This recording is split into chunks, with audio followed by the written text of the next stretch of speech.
Hello friends, আজ আমি আপনাদের দেখাবো যে কিভাবে পেজার টাকাগুলো বিকাশের মাধ্যমে নিয়ে আসা যায়। তো আমি পেজ অ্যাকাউন্টটি ওপেন করলাম। আমি লগ ইন করে রেখেছিলাম আপনাদের দেখানোর সুবিধার্থে।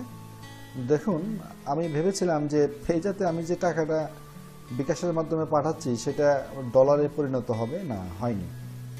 অর্থাৎ বিকাশের মাধ্যমে পেজাতে যদি আপনি সরাসরি টাকা পাঠান, সেটা টাকাগুলো নির্দিষ্ট রেট অনুযায়ী সেটা ডলারে পরিণত হবে এমনটা আশা করবেন না। আমি এমনটা আশা করে ধরা খেয়েছি। এখন আমাকে তার মাসুল দিতে হবে। তো যাই হোক, মাসুল দিতে হলেও দিতে হবে, কিছু করার নেই। টাকাটা তো যদি আমি এখানে বসিয়ে রাখি তাহলে আমার কোনো লাভ হবে না। টাকাটা অবশ্যই আমাকে কাজে লাগাতে হবে। তো কাজে লাগানোর জন্য আমি কি করব, এই টাকাটা এক্সচেঞ্জ করে নিব। ওকে, আমি এই টাকাটা বিকাশের মাধ্যমে নিয়ে আসবো।